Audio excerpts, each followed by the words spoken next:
Hi, I'm Dave Clapp, your 2020 president. Welcome to today's session on inspections and repairs. I have the pleasure of introducing our speaker, Jeff Grebe. Jeff is a board-certified real estate specialist at Williams Parker. He has substantial experience in acquisition, financing, developing, disposition of commercial and residential properties. He became a partner in the firm in 1997. He has also taught as a visiting professor at the University of Florida College of Law and Stetson University College of Law in the areas of contracts, real estate transactions, and land finance. Please, let's give a warm welcome to Jeff Grebe. Hello, everyone. Appreciate that introduction by Dave. We're here today to go over inspections and repairs, procedures and pitfalls. So the goal is to avoid the pitfalls by explaining the procedures. And they're a little complicated when you're doing the regular contract. I normally ask my audience for a show of hands on anybody who's never had a problem with inspections or repairs, and nobody ever raises their hand because everybody's had problems with inspections and repairs at one point or another. So, it might be a 50-50 split if you've ever had a deal fall apart because of that. So today we're going to go ahead and talk about a lot of different procedures. This kind of a interesting scenario that you may have come across as well, and the inspectors all have to kind of shake their head when you get a fixer-upper. The topics we're going to go over today are going to be listed here. I like to give a preview of what we're talking about. This goes over the different types of inspections that you can have. I don't know if you have my materials or not, but if you printed out the materials, you'll be able to see a couple different brochures and PowerPoints, and this the presentation is also, there's a link to them from our website. The inspections and repairs start out with, you have to understand what types of inspections you can have. And of course, the first three that are up here on the screen are the general inspection, the wood destroying organism, which is termites, and permits. And they're all covered in the contract, but you can have different kinds of inspections besides the general inspection. For instance, the roof and HVAC, typically the inspector is going to do those, but certain things like septic, mold, you have to have specialized people come do these things. And I've listed some other types of things that come up as well. I mean, if there's a dock and a seawall, I think it's a good idea to get inspection for that. Usually the general inspector can do the pool and the spa, but it depends. Underground oil tank, there's just all these different scenarios that come up. Radon, defective drywall. Hopefully we're past a lot of that now, but you never can tell. If there's a well on the property, probably a good idea to get that tested. Elevator, zoning is something separate, but if you're gonna tear something down and rebuild it, you might need to get a zoning opinion letter. Soil has to do with really compaction of the soil. And of course, for new home constructions, you can get an inspector. You have to kind of find the right inspector to do that, but they do inspections at various intervals of the inspection. And then of course, there's other things too. I've had somebody mention, for instance, meth lab. Sometimes, you want to check it out if you have any suspicions. The first topic we want to really talk about is repair limits. So this is, again, in the general contract. And if you get the RACIM magazine, which you all do, I had an article in there last month that explained kind of the differences between the as-is and the regular contract, and basically said, which one should I use? Now, One point I forgot to say on that is you should probably go over those with your client. I think it's a good idea for you to explain the differences if you're a represented buyer and they're making an offer. It's good to have them involved in the process, or you could just print out my residential inspection guide and hand it to them, and that might help them to decide too. But you can, in consultation with your client, you can figure out what contract to use. So we're going to talk about the different items that are in the general contract first. Even though I know a lot of people use the as-is contract, you still have to understand what the regular contract, how the regular contract works. So there's repair limits, and those are the general, the WDO, and the permit. And they're usually, all three have a dollar or percentage of the purchase price. If you don't fill in anything, it's 1.5% of the purchase price. And of course, if you have a zero amount, the question is, does that kind of make it the equivalent of an as-is contract? And we're going to talk about that once we get through these materials, because there's a lot of things that go into that analysis. By the way, this presentation is the permit issue is a little beyond the scope of this topic, but I will just say you want to make sure that the permit search is in by the end of the inspection period, because that's the deadline. And the other thing about permits is if there's unpermitted work, that's not going to show up in a permit search. So if you think there's something that was done that maybe wasn't permitted, then you need to explore that a little bit more. We're going to go over the steps. I've got 10 steps on the procedures on the regular contract for inspections and repairs. And if you follow these steps, you know, you're hopefully going to stay out of trouble. Step number one is the buyer can have a general inspection. It has to be within the inspection period. And then that leads to, of course, you fill in the blank, and if you leave it blank, it's 15 days. But in order to understand that, you have to figure out what is the effective date of the contract. So this is just a little bit of review. The contract says that the effective date of the contract is when it was completely signed and initialed every place, and you know all the back and forth is done, and it's delivered. So you have to take that into account. Occasionally, you're going to, you know, move a day back because of the fact it was delivered a day after it was signed. Couple quick things too, just to go over that. Practical pointers. When you're doing this, it's a good idea to date your initials. I'm talking about when you're making changes to the contract, because again, how are you going to know unless you just remember what's the last time this thing was changed, because that affects the effective date. For counting the days, you don't count the day of the contract. When you say it's a 15-day inspection period, you know the day after the effective date is day number one. A couple other things. It's good to calendar the dates so you don't forget and everybody else knows, but then everybody else knows is important too. It's good if you confirm that, because somebody else on the other side might have calculated it different, and you don't want to be in some kind of argument about that. And then the last point is the time is of the essence of the contract. It's in the contract. So what that means is that there's no extra days just because you think you should get a little bit of a break. That's just, if you put that in the contract, that means the days are what they are. So step two, the general inspection must be done by a professional inspector.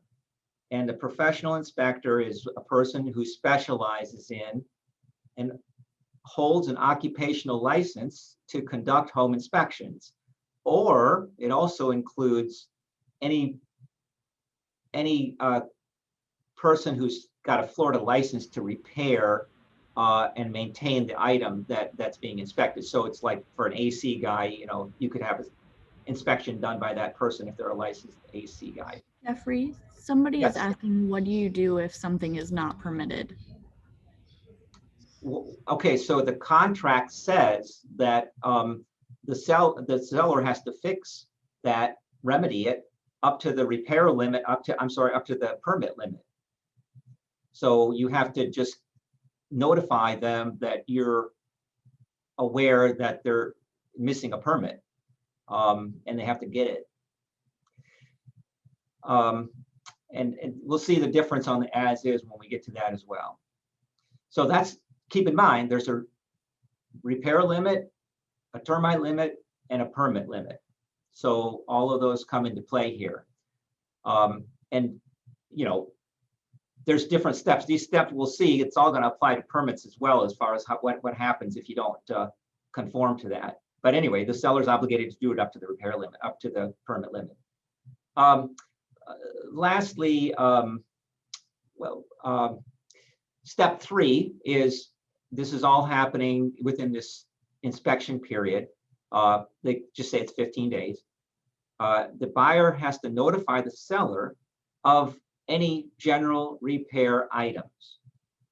Okay, general repair items, we're going to get to that in a little while, but that's just what we're calling the things that need to get fixed. And it has to do with working condition, which we're going to cover in the next section. But you need to be specific in your notice. It's really not a good idea just to provide the inspection report or even the summary, because sometimes there's items in the summary that really don't apply. And you know, the inspectors, they sometimes put in things that just are recommended, you know, so you have to come up with a list that actually is, that lays out the things that are general repair items. And you know, quite frankly, sometimes it's better to be a little over-inclusive if you're not sure, because sometimes the seller will agree to it. You know, and of course the seller has the right to contest, you know, if they think that it's not a viable repair item. So now, what if you don't? What if the buyer doesn't give the notice within the inspection period? Okay, so you don't want to be this guy. You know, you're going to have to remind your buyers of the date and make sure it gets done. I think, you know, just to make sure, you don't want to be left holding the bag here, because basically it's a waiver. It's a waiver of repairs if you don't give the notice within the 15 days. Step 5, estimates of repairs. So now we're past the time period here. The next time period, keep in mind the first one was whatever the blank says, 15 days if there's nothing in the blank. Here, the seller has to get estimates of repairs. And of course, this is sometimes where the wheels kind of come off, because a lot of times when they don't do an estimate, probably a lot, you know, but this is what the contract says. The seller is required to get estimates within 10 days of buyer's repair notice, and they have to be by an appropriately licensed person. So why do you need estimates? Okay, the reason you need estimates is because you're going to try to see where you're at with regard to the repair limit. So if the repair limit is $5,000 and the estimates are below or above, that's going to matter. And if they don't give an estimate, like we said, well, technically the seller is in breach of contract, but quite frankly, it kind of usually works out, but it gets a little gray, because you'll see as we go along that there's other timeframes related to when the last estimate comes in. Now, real quickly, when don't you need to get estimates? Well, I tend to think the seller just says, I'm agreeable to fixing everything. Technically, I don't think the contract really says you don't need to, but practically speaking, why would you need to, really? So if they just agree to fix everything, it should be okay. Or if the parties just agree, okay, we'll sign an addendum that says this is what the seller is agreeable to fixing. You know, and waive any requirement having to do with getting estimates. The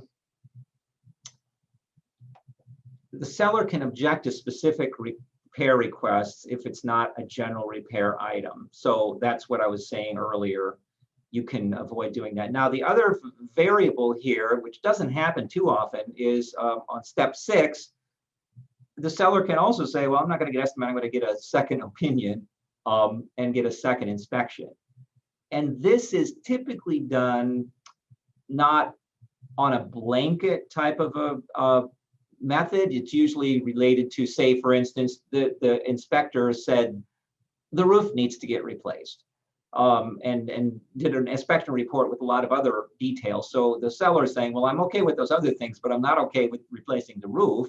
I'm going to get my own inspector. So second inspector can come in and get those for you. Now, the one thing I found that is usually something that the first inspector and the second inspector can agree on is that the third inspector doesn't know what he's talking about. We do have a quick question if we want to hit that before you move on to your next topic. Sure. Somebody said, what is the best step to take if the seller agent does not give written estimates within the 5 days? Okay, well, it's a 10-day window, but all you can do is tell them that they are required to do that. And, you know, it's technically a breach of the contract. I don't know if you want to, you know, make it real controversial, but that's just where it is. You know, the fact of the matter is they don't always do that. And the problem, you know, practically speaking, honestly, it's hard to get estimates sometimes. Like if the ice maker is not working in the refrigerator, it's going to be hard to find an appliance repairman who's going to give you an estimate on what it's going to cost to fix the ice maker, you know, it's without like you hiring them to do it.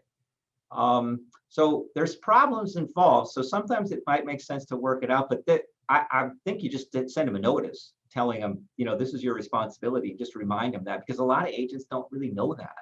I'm afraid, sorry to say.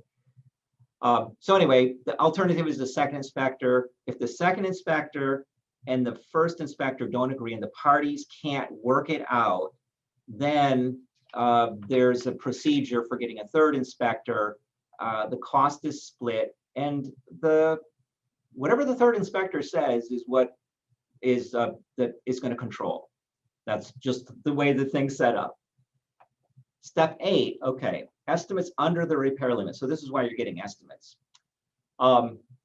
It's pretty straightforward. Like the $5,000 example, if the estimates came in at $4,000, well, seller's required to fix all those items.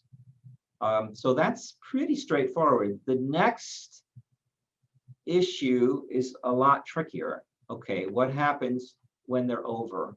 The estimates are over the repair limit.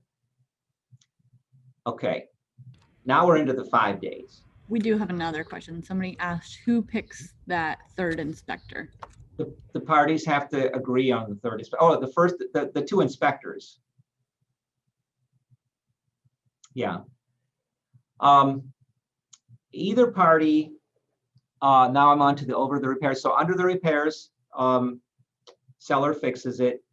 Over the repairs, over the estimate, I'm sorry, over the repair limit, then either party may give notice within 5 days of the last estimate. So this is what I was saying. How are you going to know when the 5 days runs if you didn't get an estimate?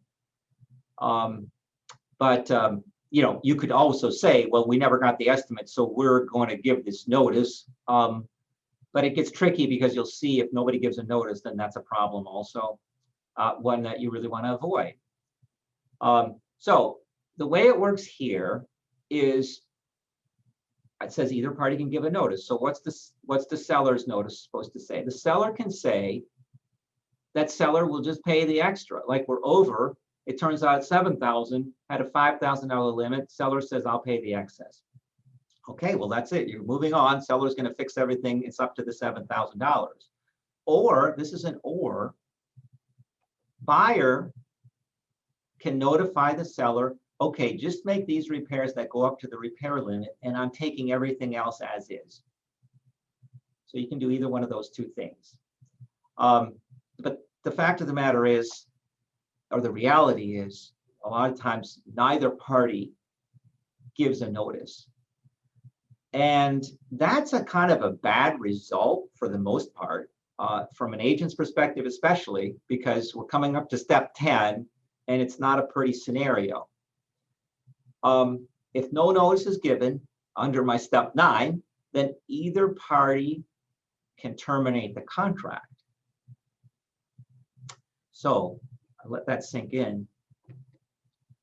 There's no time limit stated either. It's not like this has to be done anytime soon. So, you know, this could go all the way to closing. And the unfortunate thing about it is if somebody's looking for a way out because of some unrelated reason, they're going to maybe use this as the excuse to try to terminate the contract. And of course, the buyer gets their money back. Now, if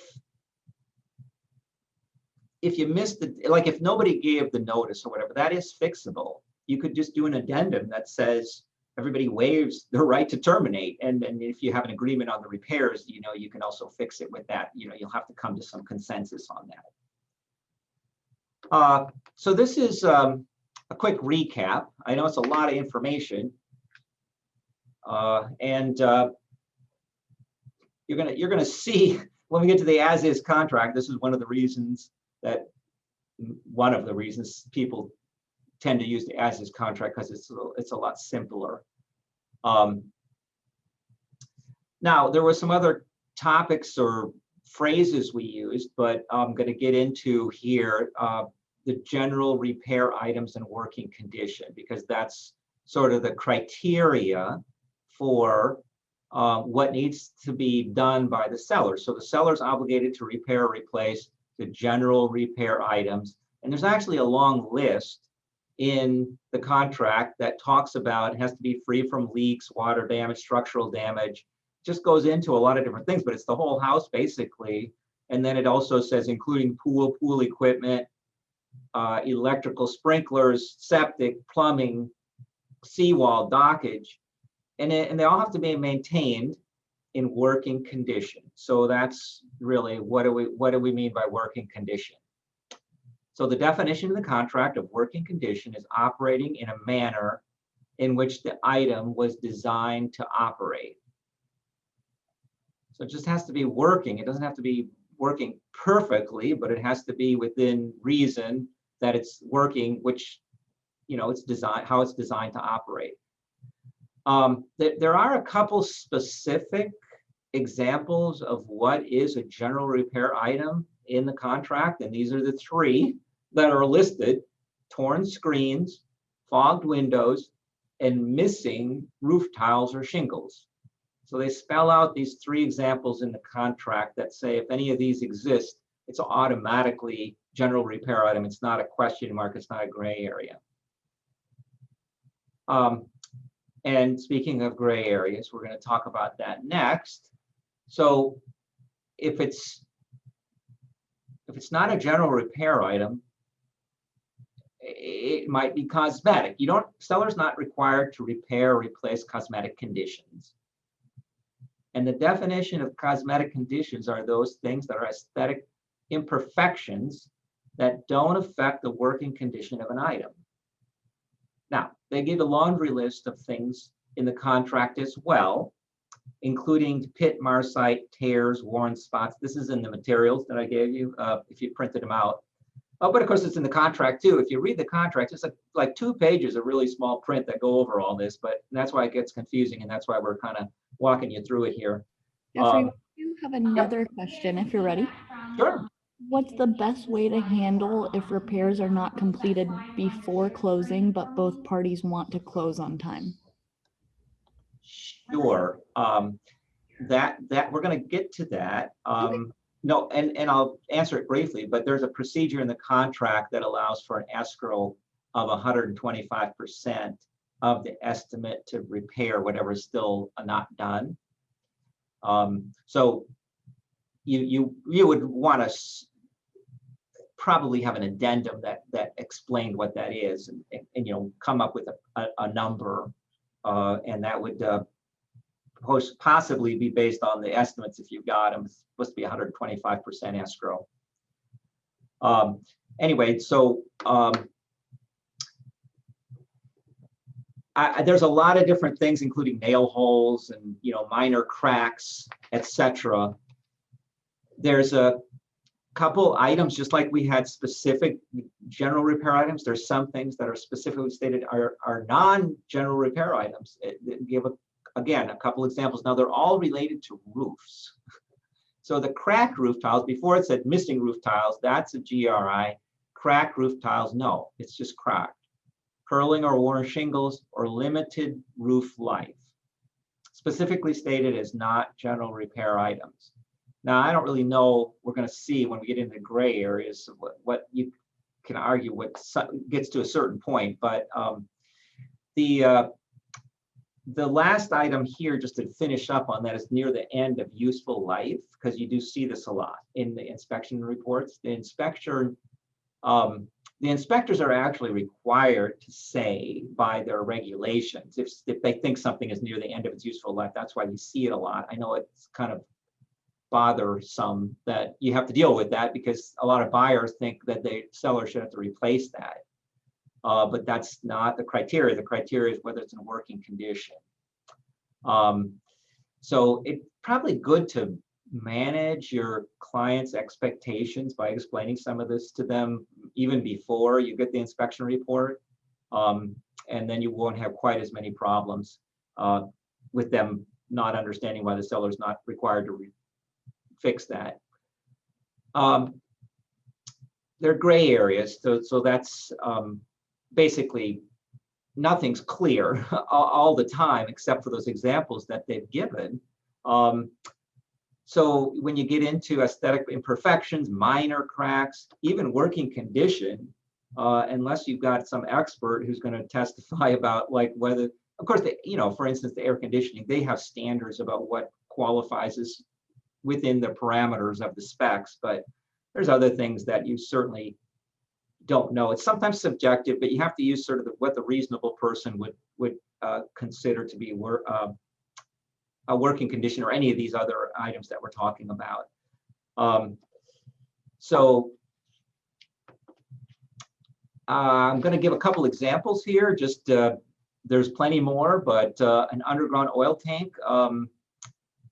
Well, so what happens if you run into one of these? There's not as many as there used to be, but and it's full, but it's not leaking. A lot of lenders aren't even going to close on that property. They know about it, but technically, I don't think the seller's required to remove that.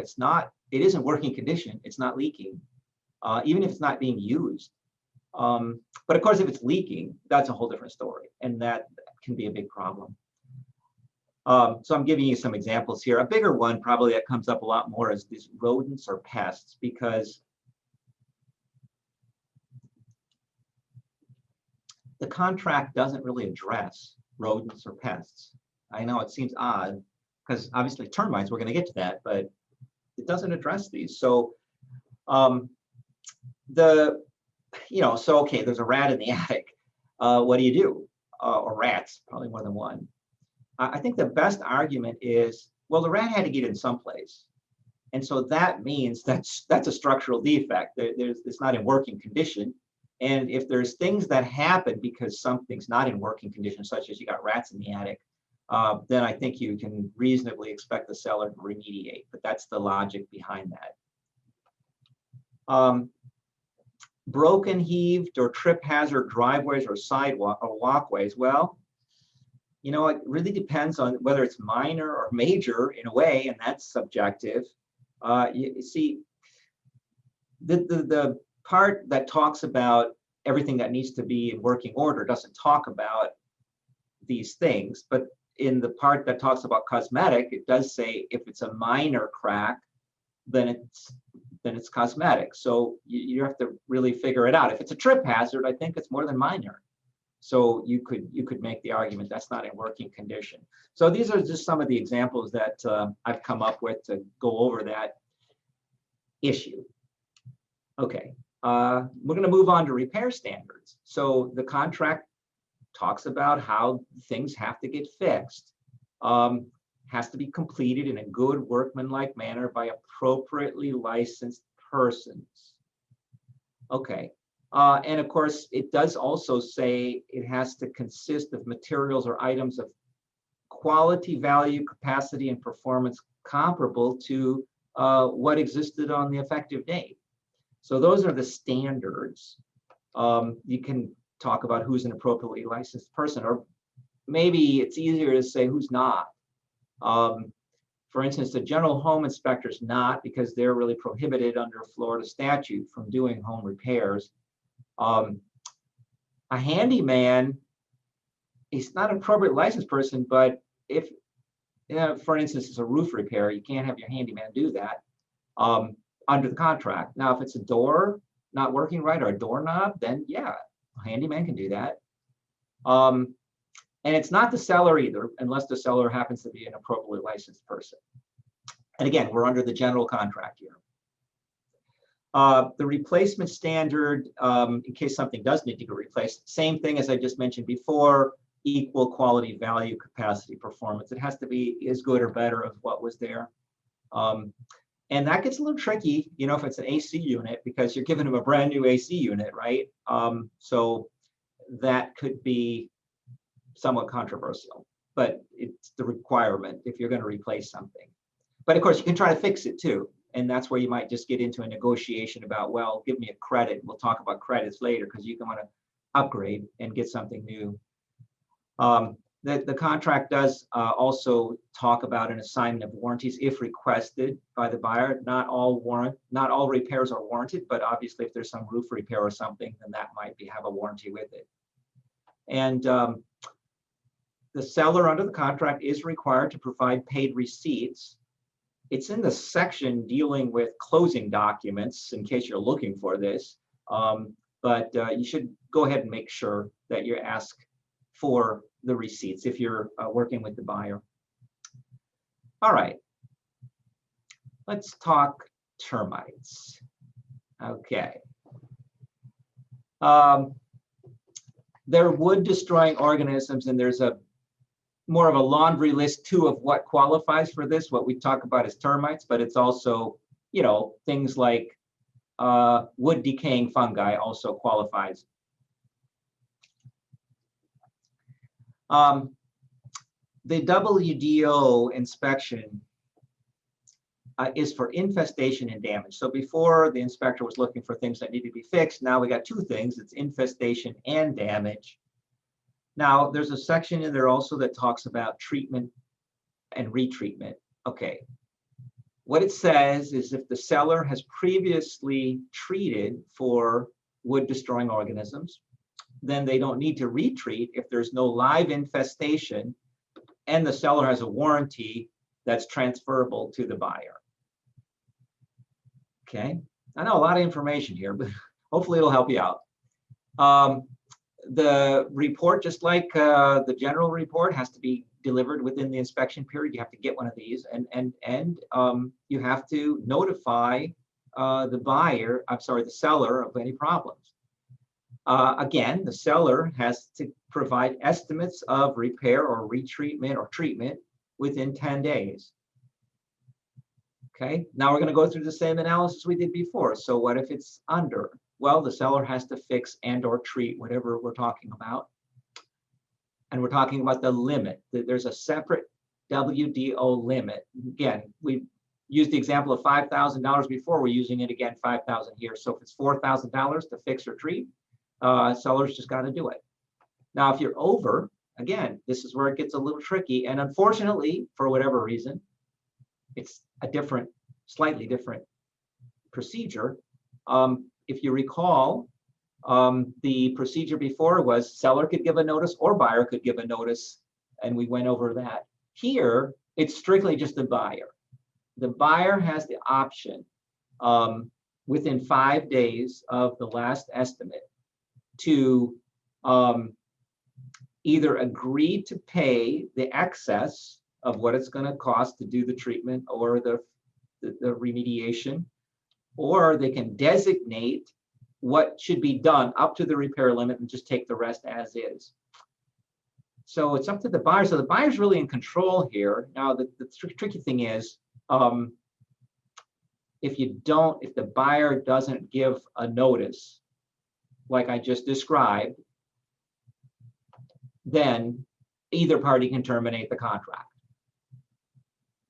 So it almost seems a little unfair that seller can't salvage it like he can under the regular repairs. It's up to the buyer to give this type of a notice. Of course, this, maybe the seller wants to cancel. Nobody really wants a cancellation here. So just try to make sure you follow this procedure and hopefully avoid that result. Now, as is contracts. And we're going to kind of just spend a short time on this because it's easier than the rest of the material, like when you're using the regular contract, even though anecdotally more people are using the as-is contracts, and we can talk for a minute about why people use as-is contract. If you're a fiduciary or you're a bank-owned property, you're going to use the as-is contract, of course. And traditionally, sellers would use that because they just knew the place was, it's a fixer-upper. It's got a lot of problems. They don't want to be responsible. But even more, we see, well, buyers have reasons too. Buyers might think, I want to make this attractive to the seller, so I want to give it, tell them I'm ready to, do it. You don't have to fix anything, and especially if it's a multiple offer scenario. But there's also a segment of buyers who are looking to tie property up, because they can get out of this contract. They know that.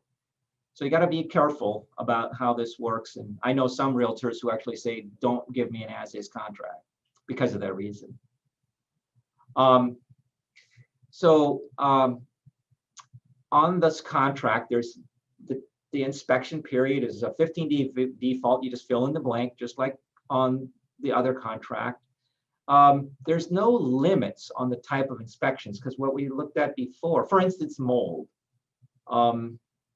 Under the regular contract, there is no mold inspection ability, but you can add an addendum, just so you know that. You can have an addendum that says that the buyer can get a mold inspection. If it's an as-is contract, it doesn't matter. You can do any inspections under the sun within that 15-day period.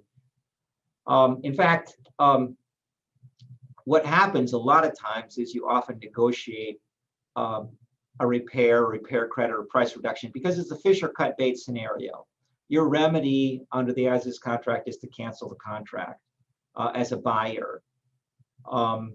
Now, of course, that doesn't usually happen if you're going to be able to negotiate something. So you need to manage your seller's expectations also by letting them know this is how it works, and usually the buyer's going to come back and they're going to ask you to fix stuff on the report. So it's good to know that. Now also there's no repair standard. So if you negotiate something, like in the other one, we talked about the repair standard has to be equal quality and value and appropriate licensed person. So you have to add that in if you're going to do an addendum. It's a good idea. Because otherwise the seller can do whatever they want. They can fix it themselves and they can use kind of substandard stuff. Also on that termination issue, I think it's a good idea if you put in that the property is not acceptable, because that's really the criteria there. And one last point too, I do see a lot of realtors using the cancellation of contract addendum, which requires everybody to sign it. As a buyer, you don't really need that. You don't really want the seller to have to sign anything in order to cancel. You just want to send them a notice that the property is not acceptable and the buyer's canceling. Now you can still do that as a follow-up, the document that you want to have for your file says everybody agrees the contract's canceled, the money's getting refunded. It's not necessary though. Quick point on permits before I get into the other addenda that relate to this. On the as-is contract for permits, again, seller doesn't have to do anything. Seller has to, other than cooperate in the buyer trying to close out any kind of open permits. So you have to get this figured out. The thing about permits too, all this is happening during the inspection period, so you need to make sure that permit report is in. It's usually linked together with the municipal lien search. So whoever the closing agent is, they're doing both of these. Now here, when we do closings, we make sure that permit search is done first, and we tell the search company, get us that first. You know, we need the municipal lien search, but that's a closing thing. So, and you know, you can check in with them and make sure, did the permits come in clean? That just is a FYI, has nothing to do with which contract we're under here. Now, there's two addenda that relate to this. The first one is the as-is addendum, which is addendum K on the FAR bar contract. That just converts an existing contract into an as-is contract. So if you're starting out and you're knowing you want to have an as-is contract, just use the as-is contract. Don't use this addendum in the regular contract. But if you're negotiating back and forth and the seller says, well, I'll sell it at this price, I don't want to, but it has to be an as-is deal, it's easier just to put on the as-is addendum at that point. You don't have to rewrite the whole contract. The other addendum that comes into play here is addendum L. That's the right to inspect and the right to cancel. And that's kind of like the buyer gets to have their cake and eat it too. I've heard it referred to that by some brokers who don't really like it. They just think it goes too far. From a buyer's perspective, it's pretty sweet because you do have the free look component, but then also if you don't cancel within the 15 days or whatever, it's a separate, you know, time frame. They call it the right to inspect period. Instead of the inspection period, it's called the right to inspect period, but it's the same thing. You fill in the blank and it supersedes whatever the contract says. If you do the inspection, like get the general, and you give the notice to the seller of things that need to get fixed, the seller's obligated to fix those things up to the repair limit. So it kind of like does give you the reason that does kind of work sometimes well for a buyer is there's, you know, if you're having an argument over about what really qualifies as something that has to be repaired under the contract or not. Anyway, that's how that works. And sometimes you see it so that at least you'll have a good walking around sense of how that works. I'm going to move on to the next item here, which is the property maintenance requirement. Okay, this is a really separate issue from inspections and repairs, but it's important to understand and it's all tied together. The seller has to maintain the property, and that includes lawns, shrubs, and pool in basically the same condition as of the effective date, ordinary wear and tear accepted. So in fact, these are the exceptions: ordinary wear and tear, casualty loss, and of course, this is kind of obvious that the repairs and such that are required under the contract, those need to get fixed because they're required under the contract to be fixed. Now, the thing to remember about this is there may be a repair limit, like let's just say $5,000, and the contract gets signed and the air conditioning stops working, it completely breaks during the time between contract and closing. Well, the repair limit doesn't come into play here. That's just for things that are under the inspection report. If something breaks during this contract period and you already knew that it wasn't, like you had the inspection already, so you knew the air conditioning was working, but then you come back later and it's not working and it's totally broken, well, the seller is going to have to replace that AC unit. It's not limited by the repair limit. So that's something just to keep in mind. Hopefully it doesn't happen very often, but it can. Or there's some major water damage or something happens. And a lot of times these things come up in a walkthrough. Okay, so the walkthrough, when do you do the walkthrough? You do the walkthrough under the contract the day of closing or the day before closing. And the reason for the walkthrough are these three things. You're going to verify all the personal property is still there, you know, whatever the list was, that's if it was separately things, items that are itemized, or you know, the boilerplate stuff. By the way, you probably all know this already, but washer and dryer are not boilerplate items. You have to write those in if you want your buyer to keep those. You can also verify the sellers maintain the property. That's what we just talked about, the maintenance requirement. And of course, the seller is going to verify, you're going to verify that the sellers made all the repairs and replacements. Now, you can have, I would say, if the seller's amenable to it, you can get in before the day before closing to sort of verify that the repairs are made, especially if there were a lot of repairs. And you can avoid having to do this 11th hour scramble if something's not quite right. And then you can still use the walkthrough as just making sure they got everything out, moved out, no holes in the walls behind the couch or something.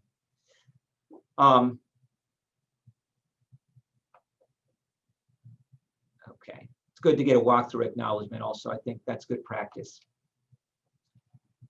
So now we're to the repair escrows. There was a question about that earlier.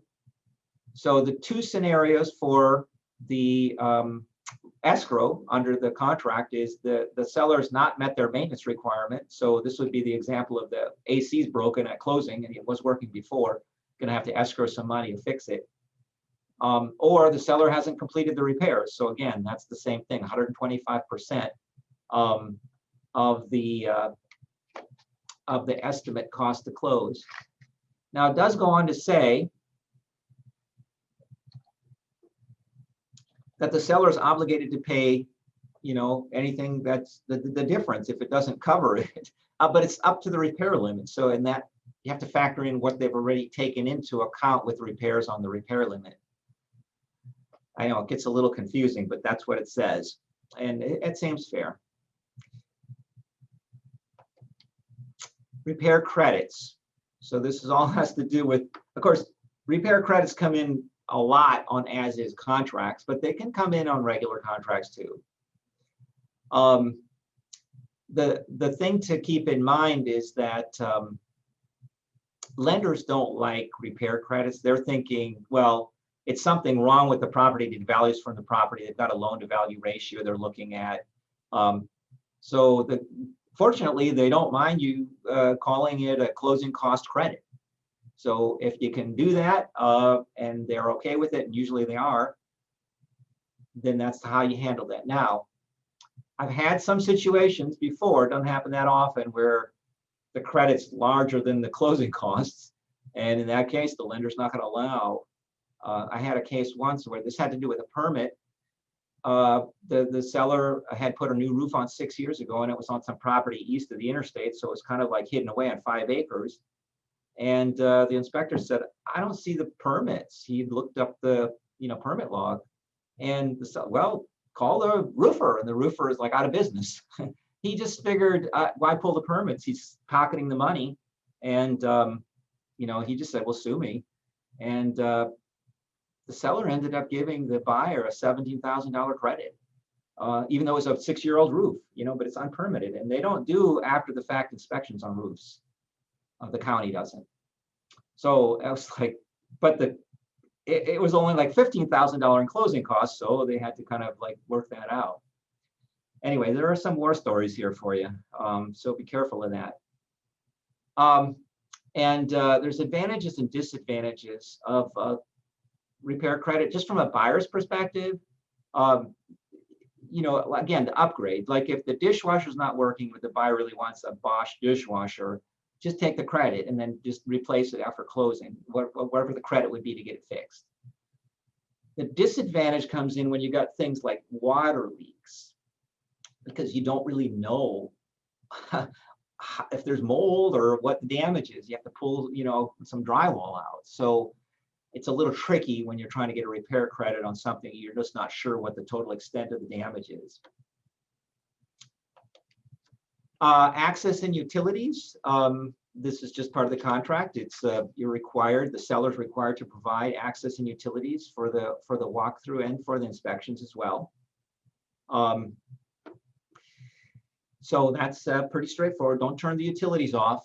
Tell your sellers not to turn the utilities off if you haven't done the walkthrough yet. And I'm going to spend just a few minutes here talking about seller disclosures, because it's somewhat related. You're talking about things that are problems with the property, and but this is really a separate talk in a way, so we're just going to kind of cover the basics. Obviously, you have a seller's disclosure statement, and that's good. That's CYA basically for realtors. You want the seller to put in writing what they know about the property.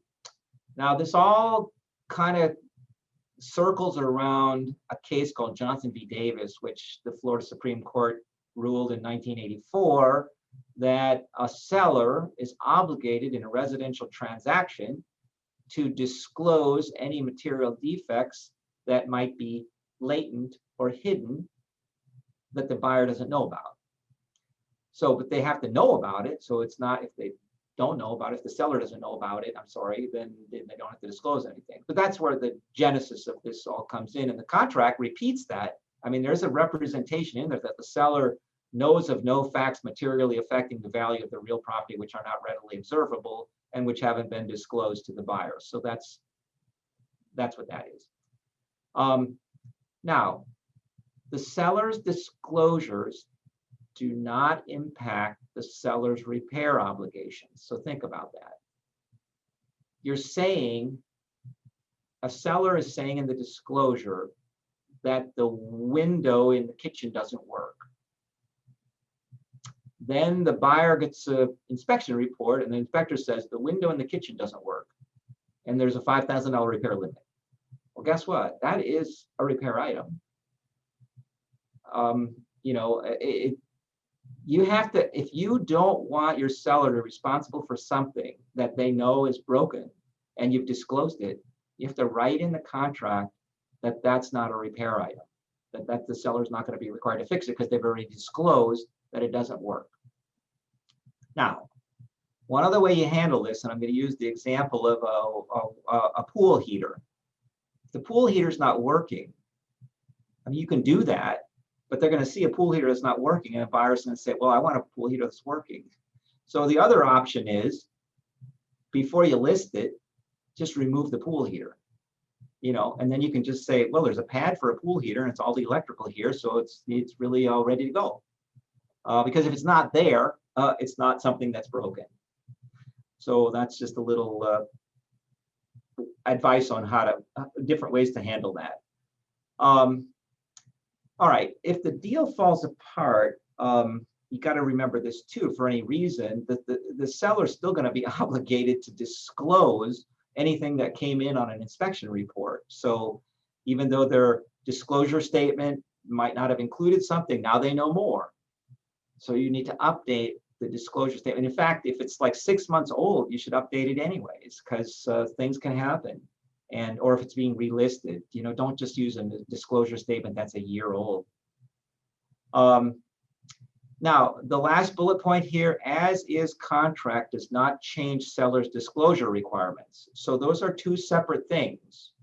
The as is contract says seller doesn't need to fix anything. And you think, well, it is what it is. But this is not buyer beware. That's what Johnson v. Davis overruled. If there's something wrong, you have to disclose it. But in an as-is contract, you're not going to have to fix it like in the other contract. So you don't have to do a separate line in the contract that says seller doesn't need to fix it. Don't need to fix anything under the as-is contract. Okay. So this is what we covered. We had our types of inspections, repair limits, 10-step inspection procedure. This is all under the regular contract, general repair items, cosmetic and gray areas, repair standards, and then of course the WDO, as is contracts, property maintenance, inspections, walkthrough, escrows, credits, access and utilities, and seller disclosures. Now we can have some more questions if anybody has any. Otherwise, I've got a couple that are in some articles. Over the last 4 or 5 years, I've probably written as many articles for the Racing magazine on various things, but including inspections and repairs. So I don't know, Cassie. Yeah, let me go ahead and ask if anybody has any questions that were not answered during the session. If you want to go ahead and type those in the chat box, and we'll address those at this time. So I'm going to ask a question while we're waiting here, and everybody can think about it. The question is, can a seller do a self-inspection? Okay, it's covered a lot of material. The answer is Who said no? Uh, the answer is it depends. It depends on what contract you're using. So yes, under the general contract, it requires a professional inspector, or yes, a properly licensed inspector. But under the as-is contract, the gloves come off, anything goes. The seller can self-inspect. And it is good to at least do something, because see, even under the as-is contract, you have to say the property is not doesn't meet the buyer's requirements. So is not satisfied with the condition of the property, and it's hard to do that if you've never looked at it. So, so similarly, can a handyman or the seller make repairs?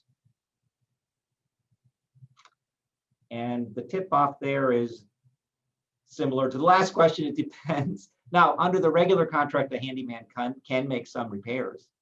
And the example we gave before was the door that wasn't working correctly. You don't need a license to fix a door. So you only need to have things fixed that are by appropriate licensed people, if it's electrical, plumbing, roofing, AC, those type of things, or a general contractor if it gets into having to pull a permit. And of course, the seller, it's not a good idea for the seller to make repairs anyways because of the receipt requirement. You have to give receipts, and it's hard to give a receipt. But under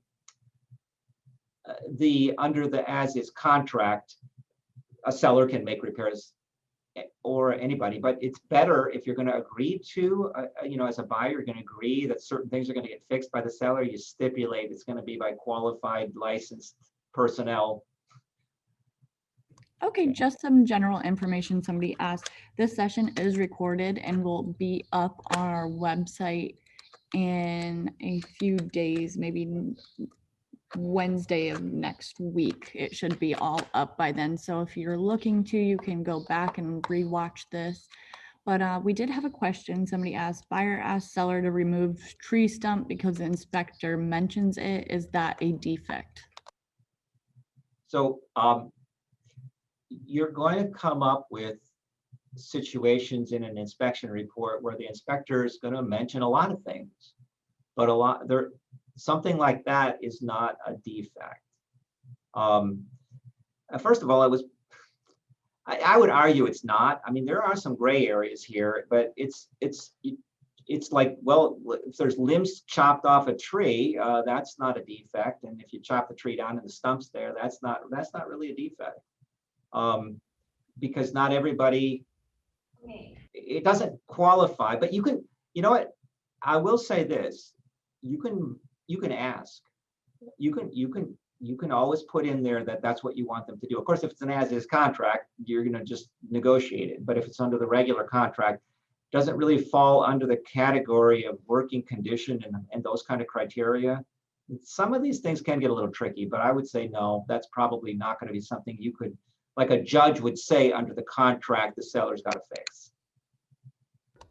Okay, the next question is, what about a leased water filtration system? Does the seller need to pay this off or offer the lease system to the buyer? Yeah, so there's a provision in the contract too about like what's being transferred. This is in the personal property section. It says non-leased items. So I don't really know if that's something that the company would come out and take. I imagine they would if it's leased. So, and do they have to, was the rest of the question, do they have to offer it to the buyer, like to take it over? Otherwise, they might take it themselves to their new place. I don't think they're required to unless the contract says that. Of course, the problem is you don't always know that's a leased item while you're signing the contract. So it's not transferred under the language of the personal property. It's non-leased items. Okay, the next question is, not sure if you saw, if you withdraw an offer after finding an issue at inspections that won't be repaired, how do you know they notified the next prospective buyer of the issue? Okay, I guess I don't know about withdrawing the contract. It sounds like a deal fell apart. and the seller is aware of some things. And I think the question is, how do you make sure that the seller discloses those to the next buyer? Do you think that's the question? Let me double check on that and we can come back to it. But at any rate, Or you yes, can't, they there's said no way to yes, check is the that. question. I mean, you know, the seller, if he doesn't disclose, seller, he or she doesn't disclose that, they would be in breach of the representation in the contract that they're supposed to disclose everything that's material that the buyer couldn't see. But that old buyer wouldn't have any kind of remedy against the seller. It was the new buyer who would have a remedy against the seller. Okay, so we have another question. Does the seller's disclosure extend past closing in a FAR bar contract? Well, I think the question is there still liability on the part of the seller for anything that was inaccurate on the seller disclosure? And the answer would be yes. You know, if the buyer relied on the seller disclosure, it doesn't all go away just because you closed. And if there was some misstatement in there or an omission, that would possibly qualify as a, you know, cause of action for the buyer. If it's a misstatement, then it's technically the legal term would be fraudulent misrepresentation. And if it's an omission, then it would be fraudulent non-representation.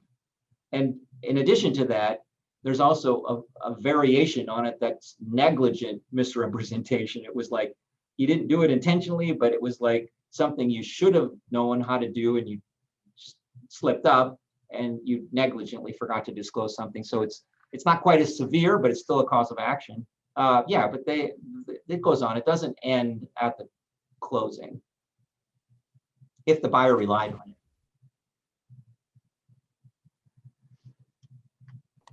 Okay, well, at this time, I think that's it. If you put your information up there, I think that would be great. But I think that about wraps it up. Very good. Well, I appreciate everybody attending. We appreciate you being here and speaking for us, Jeffrey. Thank you so Enjoyed much. it. Yeah, you're welcome.